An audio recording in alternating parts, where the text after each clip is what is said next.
I'm Diana Farbaroff. I grew up in Smoke Rise. I attended Rutgers University and I studied art and architectural history.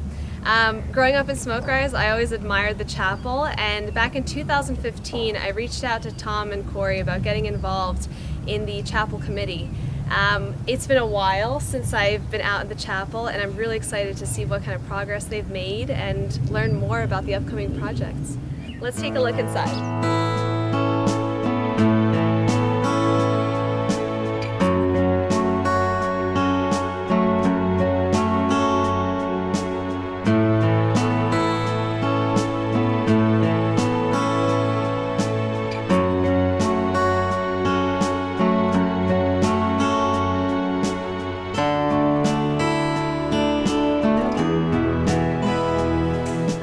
Hey Diana, how are you? Good to see you. A lot has changed here since the last time I was visiting the chapel. When do you think that might have been? Probably 2018 at this point, in the summer during one of the open houses. You have no idea how much it means to me to have repeat visitors, because they get to see the progress of it as we go along. Oftentimes in the summer when we do tours and we have our first-time visitors come out, they'll be like, oh, this is beautiful, what did you do? Right. So it's nice to have somebody come back and actually appreciate what we've done. Yeah, so, and I've seen so much happen. You notice the altar. I don't think this was quite finished yet. We had done most of the work down on the bottom, but the marble and the mosaics didn't get finished up until October of 18. Wow. So that was our 2018 project. Looks incredible. I mean, it really shines. In 2019, we started to do work on the plaster restoration. I don't know if you ever remember seeing it beforehand compared to how you see it today. It was really hammered. Yeah, a lot of detail missing. There was no color, that's for sure. So it's kind of this just, whitewash, and a lot has changed just looking at it now. So we had we had contracted two different companies to come out. One was called John Canning, and then the other one was called Foreground Art Conservators. We chose Foreground. They came out, they spent probably about 20 days just doing an analysis, a paint drawdown, and then rebuilding any of the plaster work in the background that was damaged. Then they came back for another 5 or 6 days in August of 2019 and applied the final paint to it. So that was sort of our 2019 project. Wow. It looks incredible, truly. It's a process for sure. Right now we're engaged in trying to replace the 5 original statues that were. There's actually 5 and a half. Okay. And can you walk me through what exactly they were again? So in the middle was St. Michael the Archangel. To his right was St. Hubert. Behind St. Hubert was St. Zeno. To the left of Michael was St. Eustace. And behind him was St. Germanus. Wow, okay. Can you tell me about that half? I'm really curious. We found a color painting in a museum in Bern, Switzerland, of the original design of this installation that was done by the artist J.A. Holzer. Holzer had worked for Tiffany and was basically his chief artist and chief designer from about 1887 to about 1896. So in this painting, this is the first time that we could actually see all 5 statues, so we could pick out the detail. We noticed in the back corner there was a 3-headed dragon that was supposed to be symbolic of Satan, and it's only a couple feet high. It's not as tall as all the other statues, so that's why we came to that half. You're giving him a half. And what is the progress with them now? Where are they? Right now, 2 of the statues have been fully restored and painted. We're waiting to install those probably in late June this year. The 3rd statue, St. Eustace, has been modeled and is in the process of being molded and poured in plaster. We anticipate picking it up in about another week and then moving it to Foreground.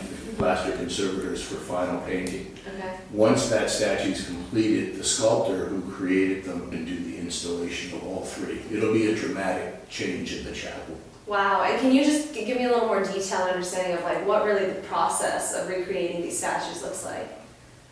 Well, first the sculptor starts out with a huge blob of clay. Okay.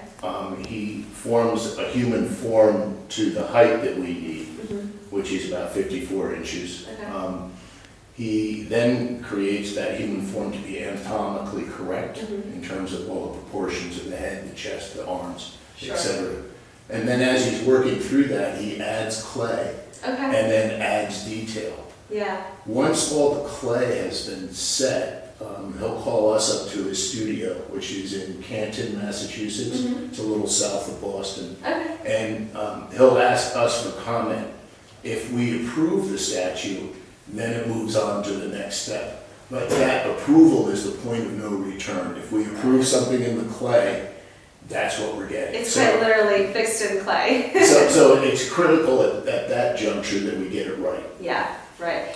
Once we get final sign off, the clay is sealed, and then they apply a rubber coating to the outside of it to form the actual mold that's going to be used to pour the plaster. So the rubber material is also reinforced with plaster, Right. and then it's split apart. The clay is discarded at that point. Interesting. The clay is absolutely gone, Okay. and then all we're left with is the mold. Right. So.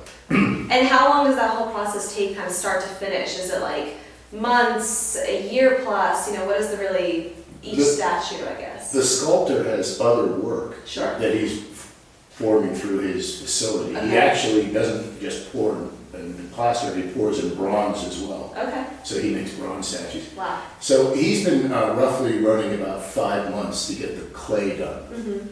And then once we give approval, it's about another 4 weeks for him to do the mold and pour the plaster. Okay. Once we get the final plaster from the sculptor, when we send it over to Foreground for final painting, it takes them about a month, depending on their schedule. Right. Last year, we got the 2 statues of Michael and St. Hubert to them at the beginning of September, and they were going off to California to do a job for 8 weeks. Oh, wow. Okay. So to get those 2 statues back, it took Right. 3 months. Right. So you're at the mercy of the schedule and things like that, but well worth the wait. We're always at the mercy of the artist. Right. Of course. So all of the statues had something to do with either hunting or fishing. Michael, the archangel in the middle, was the grand hunter of heaven that drove all the wild beasts out of paradise. The statues to his immediate left and right, St. Hubert and St. Eustace, the patron saint of the hunting. St. Zeno is patron saint of fishermen. Right. And St. Germanus also has somewhat of an interesting history. He was a hunter and used to take trophies of the chase and hang them in a tree to annoy the bishop. Huh. Eventually the bishop cut down the tree, but through some negotiation he made Sure. Germanus a priest. Okay. Not too bad. Can you tell me a little bit about the details on the actual statues themselves? So the paint, the colors, like what does that really look like? And what is that going to look like? Well, St. Hubert is carrying a spear and also a hunting horn, Okay. and that's sort of like his iconography. The coloration of the statues was basically made from what was left on St. Hubert. He was the only statue that actually survived the vandalism. Oh, wow. So there was a little bit of paint left on him that we were able to interpolate to the other figures. There is a lot of gold and silver ornamentation on the statues. Okay. For example, Hubert is wearing a gold cross which has gems in it. Michael, the archangel, is carrying a shield which is painted in metallic silver with gold. And also his belt buckle is done in gold. The belt buckle carries the Chi Rho, which is the sign of Christ. Okay. Wow. St. Eustace is probably the most detailed of all. Huh. And he's actually put into what the biblical quote is, the armor of God. So all of it, his helmet, his breastplate, his laburnum that he's holding in his hand is all iconography related around Christian symbolism. Zeno, which is what we can only interpret from the Holzer drawing, is really just kind of up there in long robes, and he's carrying a bishop's staff, of which is hanging from a fish. Okay. Germanus, on the other hand, appears to be carrying a bow and wearing somewhat of a fish scale breastplate. They'll look incredible when they're up there, all back together, reunited. And I imagine, if you don't mind me asking, this is all costing quite a bit. Can you just talk me through what it looks like to restore, a historic landmark like this? Well, from the statue point of view, from start to finish, that would be sculpting, molding, casting, painting, installing. Right. They're running roughly about $47,000 a piece. Yeah. So we've been lucky to have our Smoke Rise neighbors make substantial contributions to the chapel project over the last couple of years, and we hope that they continue to do that so that we can get the other 2.5 statues completed. Do you have a fundraising plan currently in mind? Actually, we do. What we're going to do is publish this video, so you're going to be famous. Boy. And then concurrently with putting out the video, we're going to do a mailing to all the Smoke Rise families with a donation card and return envelope, and we're hoping that everybody will participate and support the chapel project. Oh, perfect. All right. Well, neighbors, keep an eye out for that card in the mail. And I'm wondering about the timeline. So, what does it look like for these final kind of components to come together? Can you give me a look ahead?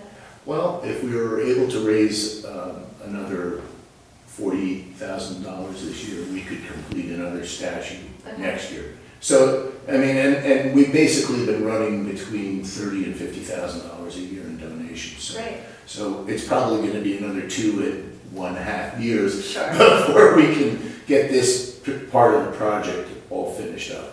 And the beauty is that in between, each year there's more being added, and you're always inviting, right, in the summer, residents and visitors to come take a look and experience how it's changing, right, and the impact the Absolutely. have.